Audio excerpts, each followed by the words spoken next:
bukan senang untuk kita dapat berhasil di luar negara. Okay, Coach Juzaili Samiun. Ramai yang tertanya-tanya apa yang dilakukan sekarang oleh Coach. Alright, okay. Assalamualaikum semua. Okay, sekarang ni saya telah ditugaskan sebagai Ketua Jurulatih Remaja Negeri Pahang bagi program pembangunan bersepak negara lah.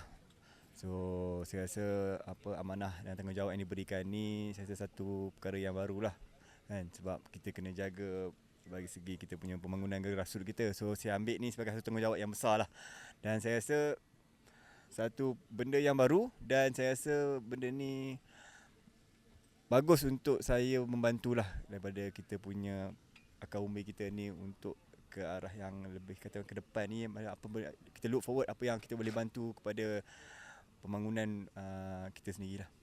Okay, disebabkan Coach jaga pembangunan, boleh tak secara ringkasnya, boleh pada pandangan Coach situasi pembangunan di Pahang dan Malaysia? Okey, saya pun baru dalam program ni. So saya nampak apa yang telah dijalankan oleh Kementerian Belia kita dan Majlis Negara ni satu program yang cukup baguslah. Sebab kita perlukan benda ni kan. Apa yang kita dah buat ni, saya rasa kita perlukan lebih lagi, kata apa yang sepatutnya penambahbaikan yang kita perlu buat lah kan. Sebab saya benda ni satu tujuan yang baik lah. Ini yang kita punya apa kata orang, akar umbi kita. So dari sini yang kita kena kata orang tu kena secara yang lebih proper lah untuk kita dapat lahirkan pemain yang untuk backup untuk first team kita nanti. Kalau tengok dalam situasi sekarang, player-player di AMD sendiri macam ni, Coach boleh nampak diorang selalu keluar negara, bertemu dengan player-player Eropah, Asia. Jadi berapa banyak dia boleh membantu perkembangan player tu? Okey, saya rasa contoh kejohanan kita ambil kejohanan Supermoc ni salah satu kejohanan yang cukup bagus bagi pemain-pemain negara kita sendiri, bagi dia orang mencari kata orang tu menimba pengalaman daripada kita belajar daripada apa perlawanan dengan pasukan-pasukan dari Eropah ni, contoh dengan pasukan PSG, pasukan Rosenborg dan banyak lagi pasukan daripada yang Asia, Korea, Japan.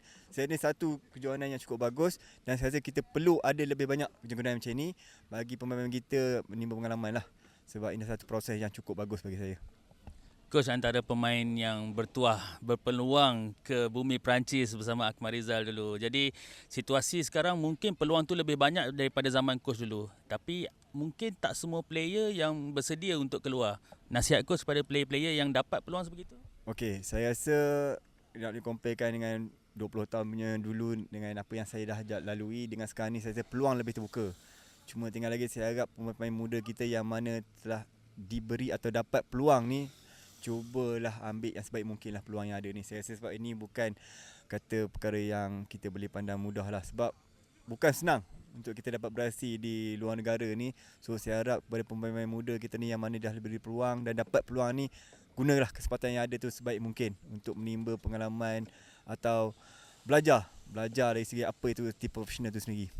Mungkin kalau Coach boleh share kan cabaran yang paling besar bila bermain di luar dan apa yang Coach dapat belajar daripada pengalaman tu? Okey, saya rasa kat mana juga pun masalah dan apa kata orang tu perkara-perkara yang perlu kita hadapi tu sebagai satu pembelajaran kepada kita sebenarnya. Kan, tak ada istilah kata oh susahlah nak duduk sini, susahlah makan susah, cuaca susah. Semua tu sebagai macam mana kita sendiri, diri kita sendiri, macam mana kita nak adapt dengan benda-benda itu semua.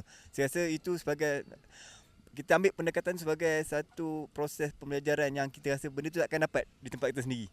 Dan saya rasa benda ni cukup bagus. Dan saya harap sangat kalau ada peluang-peluang kepada pemain muda kita sekarang ni, dapat peluang tu, saya rasa guna kesempatan tu sebaik mungkin lah. Pada pandangan Coach, ada jurang yang terlalu besar ke untuk pemain-pemain kita kalau pergi keluar? Jurang tu, yalah, kalau kita tengok sendiri memang ada jurang tu, tetapi kita sebagai pemain-pemain yang daripada Asia lah, kita contoh kan, kita ambil peluang tu, sebenarnya jurang tu yang akan membuat kita ni belajar something untuk kita jadi macam dia orang, sebagus dia orang kan. So benda-benda ni yang kita kena ambil positif lah. Kita ambil positif, jangan kita pandang negatif, dia akan jadi negatif lah. So kita ambil sudut ni dari sudut positif. Kita tahu gap kita antara kita dengan pemain yang di Europe ni memang jauh beza, tapi dari segi apa untuk jangka masa panjang, untuk kita punya apa yang kita boleh belajar daripada mereka tu, itu yang lebih penting lah bagi saya. Okay, last sekali Coach, apa sasaran peribadi Coach dalam bidang kejurulatihan? Alright. Bagi saya harap saya dapat bantulah dengan apa pengalaman yang sedikit yang saya ada ni, saya dapat bantu untuk dapat melahirkan lah kan pemain-pemain daripada akar umbi kita ni untuk kita ketengahkan bakat-bakat mereka ni. Bagi saya, kalau bukan kita, siapa lagi yang nak bantu apa arena bola sepak kita ni kan untuk melahirkan pemain ni. InsyaAllah peluang saya hari ni saya akan saya akan pikul tanggungjawab ni dengan sebaik mungkin lah, insyaAllah. Terima kasih ke luangkan masa bersama Harimau Malaya.